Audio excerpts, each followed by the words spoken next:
வருங்கால அரசு அதிகாரிகள் அனைவரையும் கனோகான் சேனல் அன்புடன் வரவேற்கிறது. இந்த வீடியோவில் இந்தியாவில் இருக்க விமான நிலையங்களோட பெயர்கள் மற்றும் அது இருக்கிற இடம் அதை பற்றி எப்படி ஈஸியாக ஷார்ட்கட்டில் ஞாபகம் வச்சுக்கலாம்னு பார்க்கலாம். இந்த வீடியோவை நம்ம சேனல் சப்ஸ்கிரைபர் ஒருத்தர் கேட்டிருந்தாங்க, அவங்களுக்காக இந்த வீடியோ போடுறோம். வீடியோவை ஸ்கிப் பண்ணாமல் ஃபுல்லாக பாருங்கள், அப்போ தான் இந்த ஷார்ட்கட் உங்களுக்கு முழுசாக புரியும். முதல்ல இந்திரா காந்தி பன்னாட்டு வானூர்தி நிலையம். இது எங்கே இருக்குன்னா டெல்லியில். இது எப்படி ஞாபகம் வச்சுக்கிறதுனா, இந்திரா காந்தின்றத இந்தியான்னு ஞாபகம் வச்சுங்க. இந்தியாவோட கேபிட்டல் டெல்லியில் இருக்குது. அதை வச்சு இந்திரா காந்தி பன்னாட்டு வானூர்தி நிலையம் டெல்லியில் இருக்குது அப்படின்றத ஞாபகம் வச்சுக்கலாம். அடுத்து சத்ரபதி சிவாஜி பன்னாட்டு வானூர்தி நிலையம். இது எங்கே இருக்குன்னா மும்பை, மகாராஷ்டிரா. இது எப்படி ஞாபகம் வச்சுக்கலாம்னா, சத்ரபதி சிவாஜின்றவர் ஒரு மகாராஜா. அதை வச்சு மகாராஜான்றதை வச்சு மகாராஷ்டிரா மாநிலம் அப்படின்றத ஞாபகம் வச்சுக்கலாம். மகாராஷ்டிராவில் எங்கன்னா மும்பையில் இருக்குது. இதே தான் மத்திய ரயில்வே மண்டலத்துக்கான தலைமையகம் மும்பை தான் வரும். மும்பையில் பார்த்தீங்கன்னா சத்ரபதி சிவாஜின்னு தான் வரும், அதை தெரிஞ்சு வச்சுக்கோங்க. அடுத்து கெம்பகவுடா பன்னாட்டு வானூர்தி நிலையம். இது எங்கே இருக்குன்னா பெங்களூரு, கர்நாடகா. இது எப்படி ஞாபகம் வச்சுக்கலாம்னா, கவுடா கர்நாடகா, இந்த ரைமிங்லேயே வரும். அதை வச்சு கர்நாடகா ஞாபகம் வச்சுக்கலாம். கர்நாடகாவில் அதோட கேபிட்டல், அதாவது பெங்களூர் கர்நாடகாவோட கேபிட்டலு. அதை வச்சு கெம்பகவுடா பன்னாட்டு வானூர்தி நிலையம் பெங்களூர், கர்நாடகாவில் இருக்குன்றத ஞாபகம் வச்சுக்கலாம். அடுத்து சென்னை சர்வதேச விமான நிலையம். இது எங்கே இருக்குன்னா சென்னை தான், அது தமிழ்நாட்டில் இருக்குது. சென்னை சர்வதேச விமான நிலையம் சென்னையிலே இருக்குது. சென்னை தமிழ்நாட்டில் இருக்குன்றது எல்லாருக்குமே தெரியும், அதனால் இதுக்கு ஷார்ட்கட் தேவையில்லை. அடுத்து நேதாஜி சுபாஷ் சந்திரபோஸ் பன்னாட்டு வானூர்தி நிலையம். இது எங்கே இருக்குன்னா கொல்கத்தா, மேற்கு வங்காளம். இது எப்படி ஞாபகம் வச்சுக்கலன்னா, நேதாஜி சுபாஷ் சந்திரபோஸ்ன்றவர் ஒரு கோல்டன் மேன் அப்படின்ற மாதிரி ஞாபகம் வச்சுங்க. நம்ம நாடு சுதந்திரத்துக்காக போராடினவர் இல்லைங்களா, அதனால் கோல்டன் மேன் ஞாபகம் வச்சுங்க. நேதாஜி சுபாஷ் சந்திரபோஸை கோல்டன் மேனுன்றதை வச்சு கொல்கத்தாவை ஞாபகம் வச்சுக்கலாம். அது மேற்கு வங்காளம் மாநிலம், அதையும் ஞாபகம் வச்சுங்க. அடுத்து ராஜீவ்காந்தி சர்வதேச விமான நிலையம். இது எங்கே இருக்குன்னா ஹைதராபாத், தெலுங்கானா. இது எப்படி ஞாபகம் வச்சுக்கலாம்னா, ராஜீவ்காந்தின்றத ராஜான்னு ஞாபகம் வச்சுங்க. ராஜா ஹைட்டான சேரில் தான் உட்காருவார், அதாவது அரியாசனம்னு சொல்லுவாங்க. ஹைட்டான சேர்னு வச்சு ஹைதராபாத்ன்றதை ஞாபகம் வச்சுக்கலாம். ஹைதராபாத் தெலுங்கானா மாநிலத்தில் இருக்குது, அதையும் ஞாபகம் வச்சுங்க. அடுத்து கொச்சி பன்னாட்டு வானூர்தி நிலையம். இது எங்கே இருக்குன்னா கொச்சி, கேரளா. இதுக்கு ஷார்ட்கட் தேவையில்லை. கொச்சி பன்னாட்டு வானூர்தி நிலையம் கொச்சியில் தான் இருக்குது. கொச்சி கேரளாவில் இருக்குன்னு எல்லாருக்குமே தெரியும், அதனால் இதுக்கு ஷார்ட்கட் தேவையில்லை. அடுத்து சர்தார் வல்லபாய் பட்டேல் பன்னாட்டு வானூர்தி நிலையம். இது எங்கே இருக்குன்னா அகமதாபாத், குஜராத். இது எப்படி ஞாபகம் வச்சுக்கலாம்னா, சர்தார் வல்லபாய் பட்டேல்னு இருக்கு இல்லைங்களா, வல்லபாய் அப்படின்னு இருக்குல்ல, அதை வெள்ளை ஞாபகம் வச்சுங்க. அகம்னா உள்ளே மனசு வெள்ளையாக இருக்கணும் அப்படின்றத வச்சு, மனசுனா அகம், அதை வச்சு சர்தார் வல்லபாய் பட்டேல் பன்னாட்டு வானூர்தி நிலையம் அகமதாபாத்தில் இருக்குன்றதை ஞாபகம் வச்சுக்கலாம். அகமதாபாத் குஜராத் மாநிலம், அதையும் ஞாபகம் வச்சுக்கோங்க. அடுத்து கோவா சர்வதேச விமான நிலையம். இது எங்கே இருக்குன்னா கோவாலேயே இருக்குது, அதனால் இதுக்கும் ஷார்ட்கட் தேவையில்லை. அடுத்து பூனே சர்வதேச விமான நிலையம். இது பூனேயில் இருக்குது, ஆனால் மகாராஷ்டிரா மாநிலம், அதை ஞாபகம் வச்சுக்கோங்க. பூனே சர்வதேச விமான நிலையம் பூனேலே இருக்குது, அதனால் ஷார்ட்கட் தேவையில்லை. பூனே மகாராஷ்டிராவில் இருக்குது, அதை ஞாபகம் வச்சுங்க. அடுத்து சௌத்ரி சரண் சிங் பன்னாட்டு வானூர்தி நிலையம். இது எங்கே இருக்குன்னா லக்னோ, உத்தரப்பிரதேஷ். சௌத்ரி சரண் சிங், இது சொல்லி பார்த்தீங்கன்னா லைட்டாக ரைமிங்லேயே வர மாதிரி இருக்கும். இல்லை ரைமிங்கில் நேம் கிடைக்கிறதுலாம் ஒரு லக்கு தானே, அதை வச்சு லக்னோன்றத ஞாபகம் வச்சுக்கலாம். லக்னோ உத்தரப்பிரதேசில் இருக்கும். இது எப்படி ஞாபகம் வச்சுக்கலாம்னா, யூபி, உத்தரப்பிரதேஷ்னால் யூபின்னு சொல்லணும்னா அப்புனா மேலே போனோன்னா நம்மளுக்கு ஒரு லக்கு தேவை, அதை வச்சு லக்னோ யூபியில் இருக்குதுன்னு ஞாபகம் வச்சுக்கலாம். அப்படி இல்லைன்னா சிங்காக இருக்கிறதுக்கு கூட ஒரு லக்கு வேணும் அப்படின்ற மாதிரி கூட ஞாபகம் வச்சுங்க. அதை வச்சு சௌத்ரி சரண் சிங் பன்னாட்டு வானூர்தி நிலையம் லக்னோவில் இருக்குது அப்படின்றத ஞாபகம் வச்சுக்கலாம். அடுத்து திருவனந்தபுரம் பன்னாட்டு வானூர்தி நிலையம். இது எங்கே இருக்குன்னா திருவனந்தபுரத்தில் இருக்குது, கேரளா மாநிலம். இதுக்கு ஷார்ட்கட் தேவையில்லை, பேர்லேயே அதனால் ஷார்ட்கட் தேவையில்லை. திருவனந்தபுரம் கேரளாவில் இருக்குன்றத மட்டும் தெரிஞ்சு வச்சுக்கோங்க. அடுத்து ஜெய்ப்பூர் பன்னாட்டு வானூர்தி நிலையம். இது எங்கே இருக்குன்னா ஜெய்ப்பூரில் இருக்குது. ஜெய்ப்பூர் ராஜஸ்தானில் இருக்குது. இந்த ஜெய்ப்பூர் ராஜஸ்தானில் இருக்குன்றத எப்படி ஞாபகம் வச்சுக்கலாம்னா, ராஜாக்கள் அப்படின்னு ஞாபகம் வச்சுங்க. ராஜாக்கள் ஜெயிச்சா தான் அவங்கள ராஜான்னு சொல்லுவாங்க, அதை வச்சு ஜெய்ப்பூர் ராஜஸ்தானில் இருக்குன்றத ஞாபகம் வச்சுக்கலாம். அடுத்து லோக்பிரியா கோபிநாத் போர்டோலோய் பன்னாட்டு வானூர்தி நிலையம். இது எங்கே இருக்குன்னா கவுகாத்தி, அசாம். இது எப்படி ஞாபகம் வச்சுக்கலாம்னா, கோபிநாத்னு வருது இல்லைங்களா, நம்ம வீட்டில் கோமாதா அப்படின்னு சொல்லுவோமா, அதாவது மாட்டை சொல்லுவோமா, மாடு வளர்க்குறோம் இல்லையா, அந்த மாடு சொல்லுவோம். அது கவு அப்படின்றத இங்கிலீஷில் ஞாபகம் வச்சுக்கிட்டு கோமாதானா கவுன்றதை வச்சு கோபிநாத் போர்டோலாய் பன்னாட்டு வானூர்தி நிலையம் வந்து கவுஹாத்தியில் இருக்குது அப்படின்றத ஞாபகம் வச்சுக்கலாம். கவுஹாத்தி வந்து அசாம் மாநிலத்தில் இருக்குது, அதையும் ஞாபகம் வச்சுங்க. அப்படி இல்லைன்னா பிரியான்றது பெண்ணோட பேரா, நம்ம வீட்டில் இருக்கிற மாடு அது வந்து லக்ஷ்மின்னு சொல்லுவோமா, சாமி பேரில் பெண் தெய்வத்தோட பேரை வச்சு லக்ஷ்மின்னு சொல்லுவோமா, அது வந்து கவு, இங்கிலீஷில் அதுக்கு பேர் வந்து கவு. அதை வச்சு பெண்ணோட பேர், அதாவது லோக்பிரியா அப்படின்றது பெண்ணோட பேர்.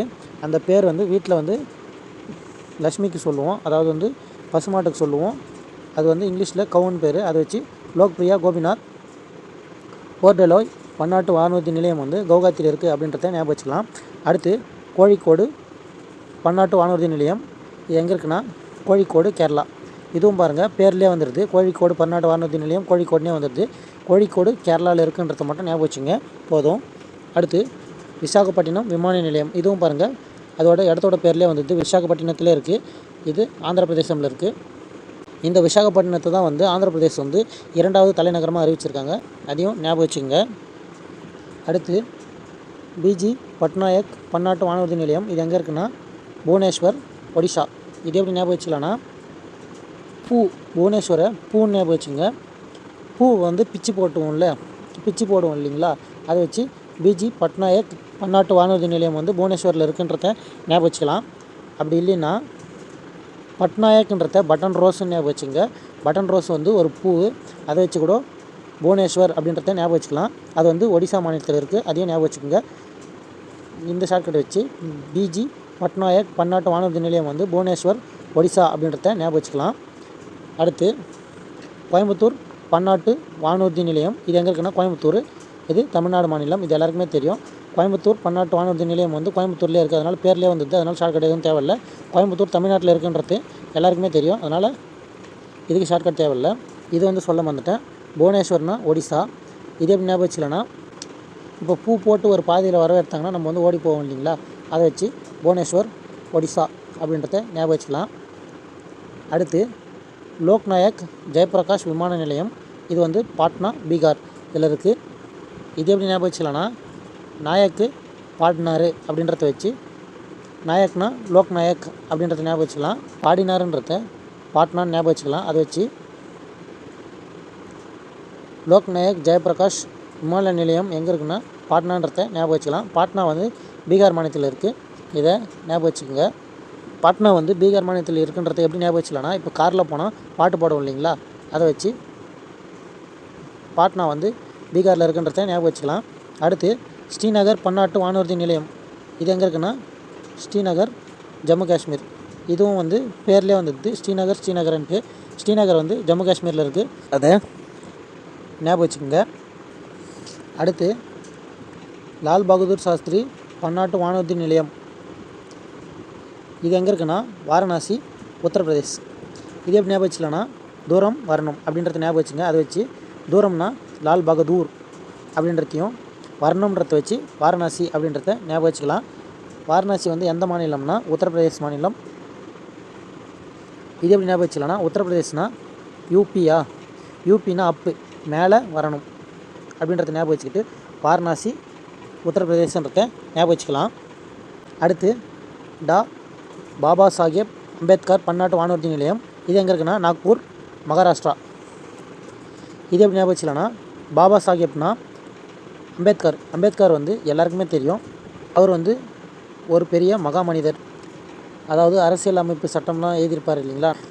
அம்பேத்கர் வந்து எல்லாருக்குமே தெரியும், அவர் வந்து ஒரு மகா மனிதர். அதை வச்சு மகாராஷ்டிரா மாநிலம் அப்படின்றத ஞாபகம் வச்சுக்கலாம். இந்த நாக்பூர் எப்படி ஞாபகம் வச்சுக்கலாம்னா, அவர் வந்து நாக்கு சுத்தமானவர் அப்படின்றத வச்சு நாக்பூர் ஞாபகம் வச்சினாலும் சரி. அப்படி இல்லைன்னா அவர் வந்து ஒரு அட்வொகேட்டுன்றதுனால, அவர் ஒரு வக்கீலுன்றதுனால வாதாடுறதுக்கு நாவு தேவைப்படும் அப்படின்ற வச்சு நாக்பூர் ஞாபகம் வச்சுக்கலாம். உங்களுக்கு எப்படி ஈஸியாக இருக்கோ அப்படி ஞாபகம் வச்சுக்கோங்க. ஒன்றும் இல்லை, அம்பேத்கர்னால் எல்லாருக்குமே தெரியும், அவர் ஒரு மகா மனிதர். அதை வச்சு மகாராஷ்டிரான்றத ஞாபகம் வச்சுக்கலாம். அம்பேத்கர் வந்து நாக்கு சுத்தமானவர் அப்படின்றத வச்சு நாக்பூரை ஞாபகம் வச்சுக்கலாம். அடுத்து சண்டிகர் பன்னாட்டு வானூர்தி நிலையம், இது எங்கே இருக்குன்னா சண்டிகரில் இருக்குது, அதனால் இதுக்கு ஷார்ட்கட் தேவையில்லை, அப்படியே படிச்சுக்கலாம். சண்டிகர் பன்னாட்டு வானூர்தி நிலையம் வந்து சண்டிகரில் இருக்குன்றத அப்படியே ஞாபகம் வச்சுக்கலாம். அடுத்து தேவி அகில்யாபாய் கோல்கர் விமான நிலையம், இது எங்கே இருக்குன்னா இந்தூர், மத்திய பிரதேஷ். இது எப்படி ஞாபகம் வச்சுக்கலாம்னா நம்ம வந்து சாமியெல்லாம் கும்பிட்றோம் இல்லைங்களா, அதாவது ஹிந்துக்கள் சாமியை கும்பிடுவாங்க இல்லைங்களா, அது வந்து தேவின்னு சொல்லுவாங்க. அதை வச்சு இந்தூரில் வந்து தேவி அகில்யாபாய் கோல்கர் விமான நிலையம் இருக்குன்றத ஞாபகம் வச்சுக்கலாம். இந்தூர் வந்து மத்திய பிரதேஷில் இருக்குது, அதையும் ஞாபகம் வச்சுக்கோங்க. அடுத்து மங்களூர் பன்னாட்டு வானூர்தி நிலையம். இது எங்கே இருக்குன்னா மங்களூர், கர்நாடகா. இதுவும் பாருங்கள் பேர்லேயே வந்தது, அதனால் இதுக்கு ஷார்ட்கட் தேவையில்லை. மங்களூர் கர்நாடகாவில் இருக்குன்றத மட்டும் ஞாபகம் வச்சுக்கோங்க போதும். அடுத்து ஸ்ரீ குரு ராம்தாஸ் ஜி பன்னாட்டு வானூர்தி நிலையம். இது எங்கே இருக்குன்னா அமிர்தசரஸ், பஞ்சாபில் இருக்குது. இது எப்படி ஞாபகம் வச்சுக்கலான்னா ராம்தாஸ் அமிர்தசரஸ் இந்த ரைமிங்லேயே வரும், அதை வச்சு அமிர்தசரஸ் ஞாபகம் வச்சுக்கலாம். ஸ்ரீ குரு ராம்தாஸ் ஜி பன்னாட்டு வானூர்தி நிலையம் வந்து அமிர்தசரஸில் இருக்குன்றத இந்த தாஸ் சரஸ் அந்த ரைமிங்லேயே வரும், அதை வச்சு ஞாபகம் வச்சுக்கலாம். அமிர்தசரஸ் வந்து பஞ்சாபில் இருக்குது, அதையும் ஞாபகம் வச்சுக்கோங்க. அடுத்து பாக்டோரா விமான நிலையம். இது எங்கே இருக்குன்னா பாக்டோரா, மேற்கு வங்காளம். இதுவும் பாருங்கள் பேர்லேயே வந்தது, அதனால் இதுக்கு ஷார்ட்கட் தேவையில்லை. ஆனால் பாக்டோரா மேற்கு வங்காளத்தில் இருக்குது மட்டும் ஞாபகம் வச்சுக்கோங்க. அடுத்து சுவாமி விவேகானந்தா விமான நிலையம். இது எங்கே இருக்குன்னா ராய்ப்பூர், சத்தீஸ்கர். இது எப்படி ஞாபகம் வச்சுக்கலாம்னா விவேகானந்தரை வந்து விவேகம் அப்படின்னு ஞாபகம் வச்சுங்க. விவேகம்னா ராய், அதாவது வந்து ரேஸுன்னு ஞாபகம் வச்சுங்க. விவேகம்னா ரேஸ், அதாவது வந்து ஸ்பீடா அப்படின்ற மாதிரி ஞாபகம் வச்சுங்க. அதை வச்சு ராய்ப்பூர் ஞாபகம் வச்சுக்கலாம். ராய்ப்பூர் வந்து சத்தீஸ்கர் மாநிலம், அதையும் ஞாபகம் வச்சுக்கோங்க. அடுத்து திருச்சிராப்பள்ளி பன்னாட்டு வானூர்தி நிலையம். இது எங்கே இருக்குன்னா திருச்சிராப்பள்ளியிலே இருக்குது, தமிழ்நாடு மாநிலத்தில். இதுவும் பாருங்கள் பேர்லேயே வந்தது, திருச்சிராப்பள்ளினே வந்தது, அதனால் இதுக்கு ஷார்ட்கட் தேவையில்லை. திருச்சிராப்பள்ளி தமிழ்நாட்டில் இருக்குன்றது எல்லாருக்குமே தெரியும், அதனால் இதுக்கு ஷார்ட்கட் தேவையில்லை. அடுத்து வீர் சாவர்கர் பன்னாட்டு வானூர்தி நிலையம். இது எங்கே இருக்குன்னா போர்ட் பிளேயர். அது எங்கே இருக்குன்னா அந்தமான் நிக்கோபார் தீவில் இருக்குது. இது எப்படி ஞாபகம் வச்சுக்கலாம்னா போர்ட் பிளேயரை ஸ்போர்ட்ஸ் பிளேயர் ஞாபகம் வச்சுங்க. அதை நம்ம வந்து தமிழில் வந்து விளையாட்டு வீரர்னு சொல்லுவோம். அதை வச்சு வீர் சர்வார்கர்னால் போர்ட் பிளேயரில் இருக்குன்றத ஞாபகம் வச்சுக்கலாம். ஸ்போர்ட்ஸ் பிளேயர்னால் ஓடுறவங்க ஞாபகம் வச்சுக்கோங்க. அது வந்து மான் வந்து வேகமாக ஓடும் இல்லைங்களா, அதை வச்சு அந்தமான் மற்றும் நிக்கோபார் தீவில் இருக்குன்றத ஞாபகம் வச்சுக்கலாம். இந்தியாவில் இருக்க முக்கியமான விமான நிலையங்கள் எங்கெங்கே இருக்குன்றதுக்கான ஷார்ட்கட்டு. இந்த டேட்டா வந்து நான் வந்து நெட்லேருந்து எடுத்திருக்கேன், அதனால் ஒன்ஸ் நீங்கள் வந்து நோட்ஸ் எடுக்கும்போது நீங்கள் படிச்சுட்ருப்பீங்க இல்லைங்களா, அந்த நோட்ஸை வச்சு ஒன்ஸ் செக் பண்ணிக்கோங்க கரெக்டாக இருக்கான்றத. இப்போது இதில் வந்து ஒரு சில கேள்விகள் கேட்குறேன், அது வந்து உங்களுக்கு பதில் ஞாபகம் வருதான்றதை மட்டும் பாருங்கள். முதல்ல வந்து பாபா சாஹேப் அம்பேத்கர் விமான நிலையம் வந்து எந்த மாநிலத்தில் இருக்குன்றத ஞாபகம் பற்றி பாருங்கள். ஞாபகம் வந்துச்சுன்னா கமெண்ட்டில் ஆன்சர் பண்ணுங்கள். அடுத்து இந்திரா காந்தி விமான நிலையம் எங்கே இருக்குன்றத ஆன்சர் கமெண்ட் பண்ணுங்கள். அடுத்து ராஜீவ்காந்தி விமான நிலையம் எங்கே இருக்குன்றத கமெண்ட் பண்ணுங்கள். அடுத்து நேதாஜி சுபாஷ் சந்திர போஸ் விமான நிலையம் எந்த மாநிலத்தில் இருக்குன்றத கமெண்ட் பண்ணுங்கள். அடுத்து கெம்பகவுடா விமான நிலையம் எங்கே இருக்குன்றத கீழே கமெண்ட் பண்ணுங்கள். இதுக்கான ஆன்சர் தெரியலனாலும் பரவாயில்ல, உங்களுக்கு அதுக்கான ஷார்ட்கட் என்ன யூஸ் பண்ணுன்றதாவது ஞாபகம் வருதான்னு பார்த்துக்குங்க. மறக்காமல் ஆன்சரை கமெண்ட் பண்ணுங்கள். இந்த ஷார்ட்கட் வீடியோ உங்களுக்கு பிடிச்சிருந்தா வீடியோ லைக் பண்ணிக்கோங்க, உங்கள் ஃப்ரெண்ட்ஸுக்கு ஷேர் பண்ணிவிடுங்க. இந்த வீடியோவுக்கான உள்ளே இருக்கிற நிறை குறைகள் எதுவாக இருந்தாலும் அதையும் கமெண்ட்டில் சொல்லுங்கள். மீண்டும் அடுத்த ஷார்ட்கட் வீடியோவில் சந்திப்போம். இப்படிக்கு கனவுகான் ஜீவா. தேங்க்யூ.